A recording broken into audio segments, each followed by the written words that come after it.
the rewards for a shaheed. So during death, for this particular category, if he dies as a shaheed, then Prophet Muhammad ﷺ said that the first gush of blood that comes out of that body, he will be forgiven. And for this specific case of shaheed is that sakratul maut, that the agony of death, it is easy for him. Maybe the body might suffer a lot because of the wounds and injury, but the soul, that process of coming out, is very easy for him. Otherwise, for normal people, it's very, very difficult process. And these people will not have any fear, nor will they grieve. And in the grave, and we know that verse that Allah subhanahu wa ta'ala says that they are not dead, they are alive. They are alive, and they are with their Lord, and they get sustenance from Allah subhanahu wa ta'ala. So that's specifically Surah Al-Imran mentioned. And they are also protected from the torment of the grave. And they are also shown the position in Jannah, in the grave. And on the Day of Judgment, the special thing for Shaheed is that they will be given this license to intercede for 70 of his relatives. This is special status for these people. Sahih Hadith from Tirmidhi. And other thing that is very interesting is that, when the blood comes out, on the day of resurrection, they'll come out with that blood as it's like fresh blood. It's not like stains, that's like fresh, as if he was killed just now. And that blood actually will smell like a musk, very good perfume. And in Jannah, they are married to Al-Hurul Ain. So, that's like beautiful creation created for the people of Jannah. And when these Hur, they are not like from Adam, they are a different creation. They are not the progeny of Adam, but they are very beautiful. They are virgins, and they are very fair females. They're mentioned many times in Holy Quran throughout. So that's one of the blessings, and also they are adorned with the adornments of Iman, and they get special favors and blessings in Jannah. And then comes a big question. How to be a shaheed? How can we become a shaheed? Is there something that we control that can help us become shaheed? This very beautiful hadith. He who sincerely asks for shahada, Allah will grant him the levels of martyrs even if he dies in bed.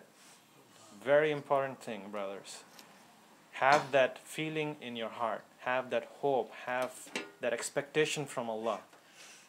That, oh Allah, make me die as a shaheed. Have that strong feeling, just not a casual feeling. Have that desire, and Allah subhanahu wa ta'ala will give you all those rewards of a shaheed that we mentioned. Khalid bin Walid radiallahu anhu, he fight so many battles, and he, mashallah, from the will of Allah subhanahu wa ta'ala, he won all of them. And now he is on his deathbed, and he was crying.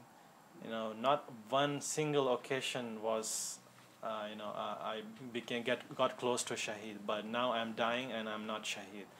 So, but he was crying, but, he had this hope. That's the ultimate thing that we should aim for.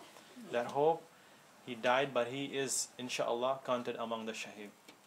Khalid bin Walid, the sword of Allah subhanahu wa ta'ala. Who are not shaheed? It's time that we discuss this stuff as well.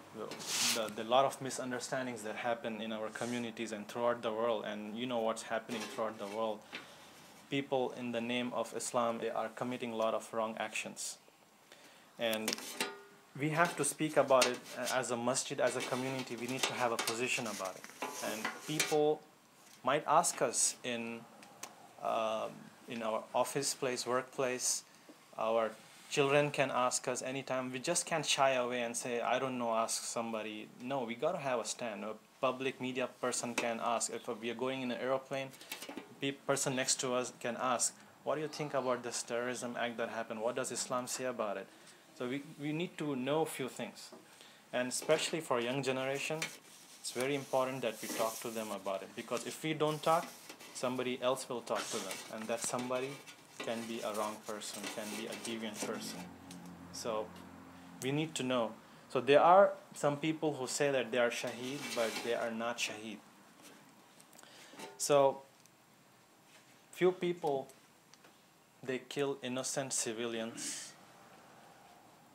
and under the pretext that they are non-Muslims, and if we kill them, actual government will be able to get away from the Muslims' land and so on. They have a lot of excuses, but the general rule in Islam is that we cannot kill an innocent person. There are a lot of hadith. Inshallah, we have time about it. We'll go very detailed into it, but this is not too much related to the topic of death, but just a brief.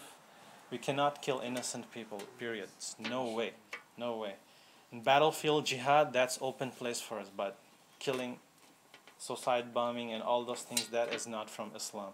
That's not what we are allowed to do. And also, if you ask these people, why are you doing this, brother? They will take out their evidences from Quran and Sunnah. Look, this, and that. And it's not just me. Look at this scholar.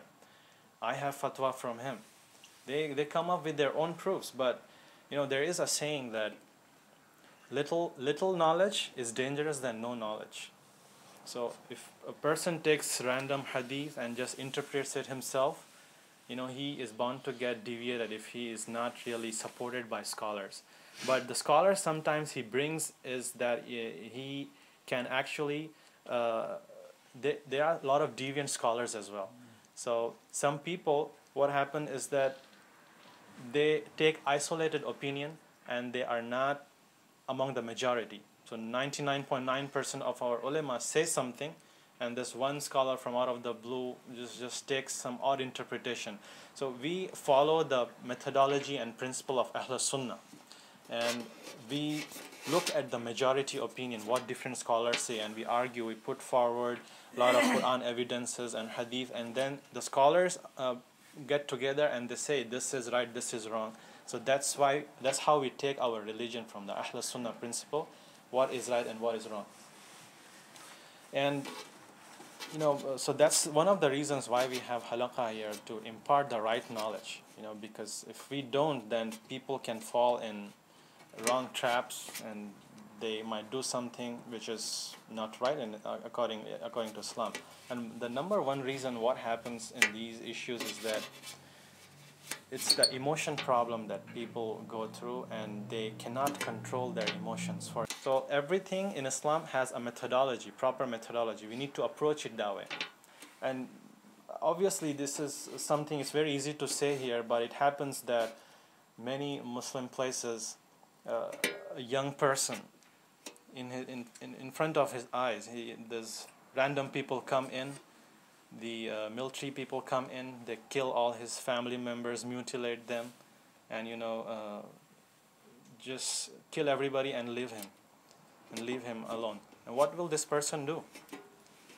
He is definitely going to do something wrong. He cannot control his emotions. Not many people can control, and he will do something which is not right in Islam. He'll fall into the groups. They'll hire him and they'll make him do something which is wrong.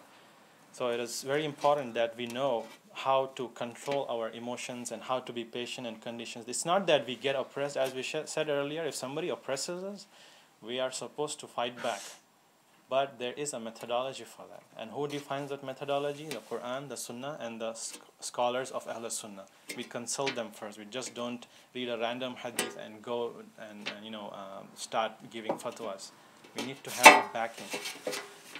So, but this is definitely a time where we need to talk more about this. We need to make people aware, and people ask. I travel in train.